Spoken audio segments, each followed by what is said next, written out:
Isang magandang araw sa ating lahat mga kapadyak. Kalalabas lang namin galing sa aming bahay. Ngayon ay bibisitahin natin ang kabubukas lang na Tagaytay Bypass Road. Nandito tayo ngayon sa Aguinaldo Highway. Ang direksyon natin ay paakyat tayo ng Tagaytay. Dito pa tayo ngayon sa bandang may asyenda.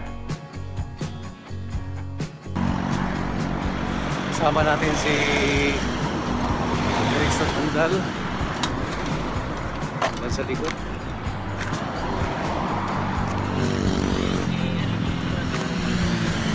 Guys,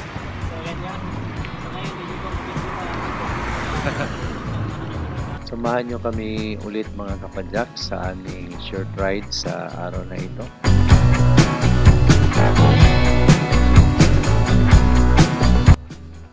Na ito mga kapadyak na yung kanto na Malabag. Diretso lang tayo paakyat.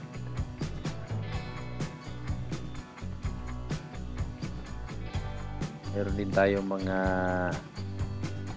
nasundan ng mga bikers. I'm sure na paakyat ito ng Tagaytay.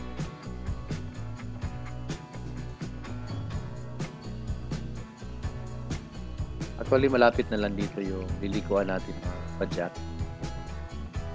Ito, ang sunod na kanto, ito na yung kanto ng po. Diretso lang tayo. Galing dito, ilang meters na lang, liliko na tayo ng kanan. Kung nakaakyat kayo dito, during sa lockdown, dito yung naka-post yung ating pulisan dito sa kahoy. Nadaanan na pala natin. Mga ano lang siya, meters away from sa kanto na po. Dito na yon. So daan na yun. Ikot tayo kanan. Ito na yung barangay na sakop ng Tagaytay. Diretso lang tayo. Yan ang ating kasama na si Bro Erickson Andal. By the way mga kapadyak, ngayon pala ay aking kaarawan. Kaya niyaya ko itong aking ating kaibigan na samahan ako sa isang short ride dito lang para silipin lang o tingnan natin ito bagong gawa, 4 lanes itong Tagaytay Bypass Road. Ayan, talagang magandang proyekto ito na ginawa na merong bike lane. Kaya masubukan nating daanan ito. Ano lang pala ito, bago lang siya na inaugurate. I think 8 days ago pa lang, noong October 21. Ito na yun, yung umpisa ng bike lane. Ayan. Talagang napaka-safe po mga kapadyak.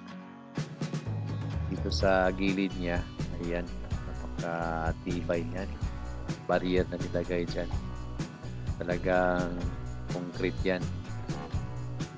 So, atin ang binabaybay. From tayo, yung direction natin is from east to west. Ayan, ito na yung bagong gawa. Actually, lang to mga kapadyak, itong project na ito ay may haba lamang na 8 kilometers yata. Pero itong initial na binuksan ay parang nasa 1.50 something ito. Kasi sa ang narinig ko ay parang nagka-problema doon sa right of way doon sa yung daan na papuntang ano yata, yung mga ilang barangays yun. So ito ay ano lang, short lang yata ito.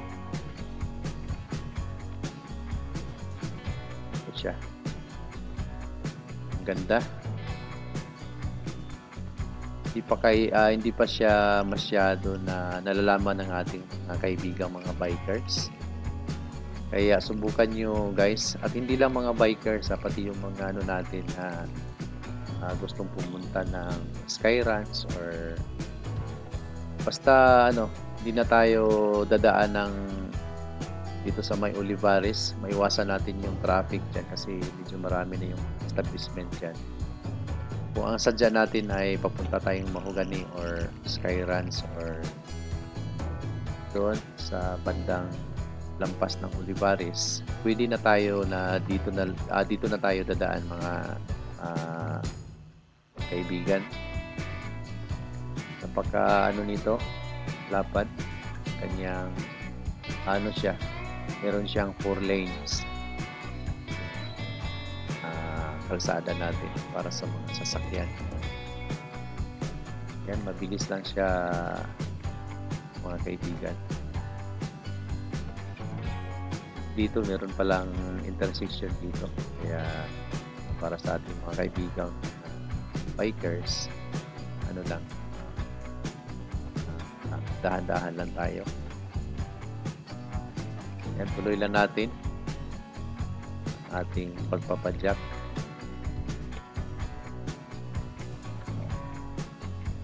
Yan. Sa ngayon medyo ano lang siya,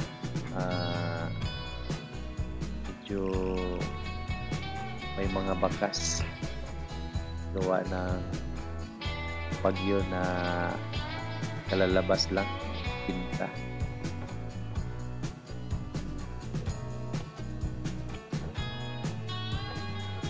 Yan, may putik. Ingat lang tayo, baka madulas tayo. Yan, dala ng baha.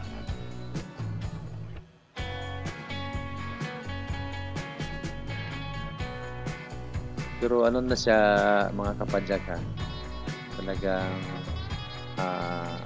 tapos na talaga siya. Pwede na nating dadaanan.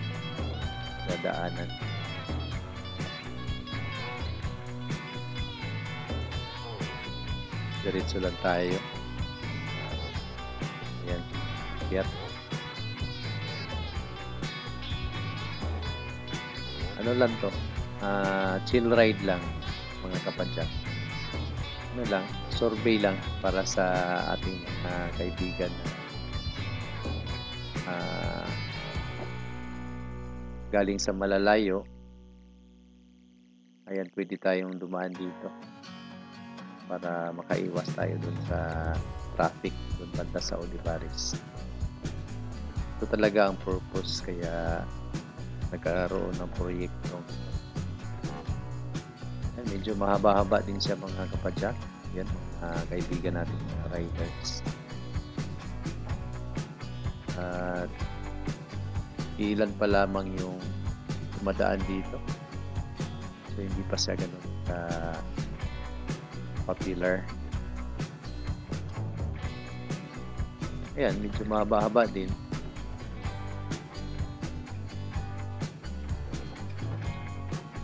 Ayan na siya.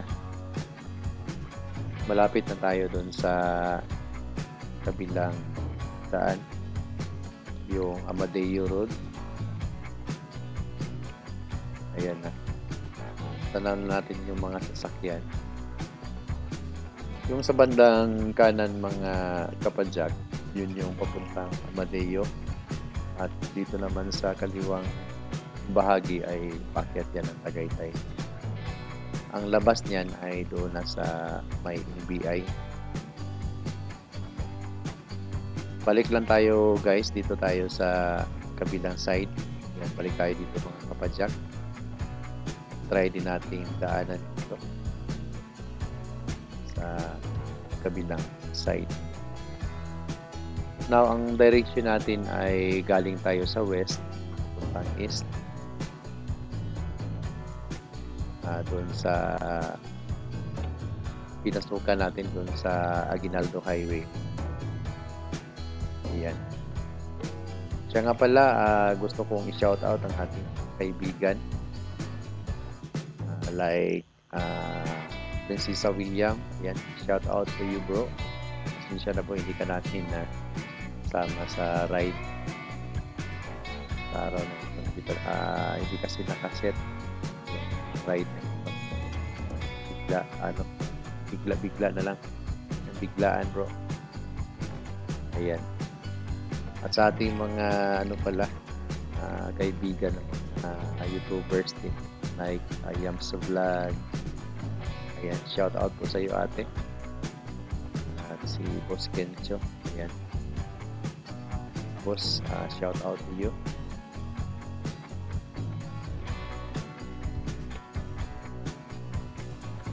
Medyo siya, mga kapadyak. Marami siyang mga bakas.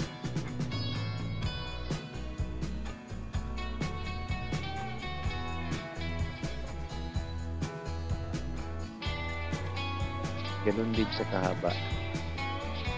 Yan.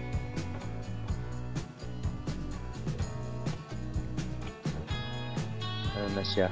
Malapit na sa matatapos, mga kapadyak.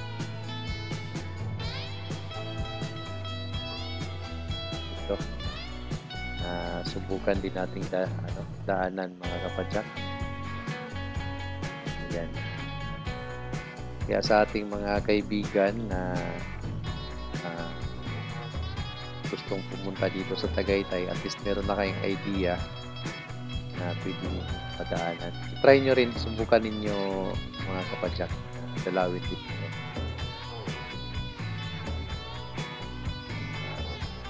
Buti yung masanay tayo na dumaan dito sa bike lane na magkaroon na marami pang mga bike lane sa ating main roads, mga kapadyak. Sanayin natin.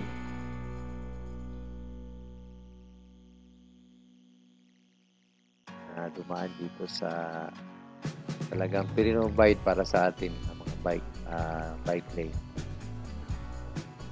Okay. Yan, malapit na tayong matatapos, mga kapadyak, sa ating short ride sa araw na ito, over 29. Ayan. Ito yung intersection ulit.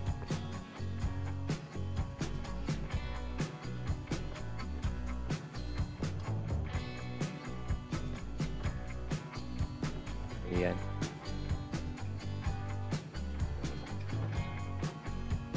Sa mga nanonood, guys, kung hindi pa ninyo ako na-subscribe, ay please i-like lang ang video ito kung nagustuhan ninyo. At i-subscribe na rin ako. At huwag kalimutan na pindutin ang bell button para sa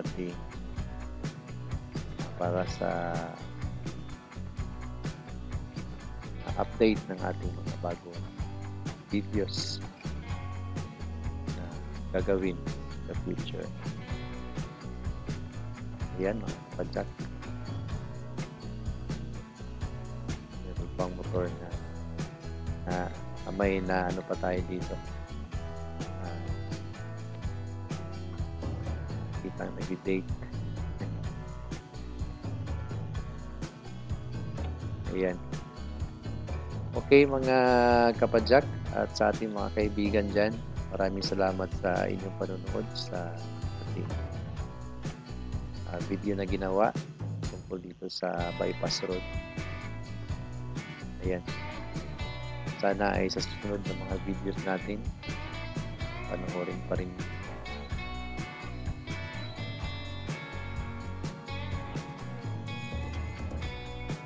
Ayan, malapit na tayo matatapos.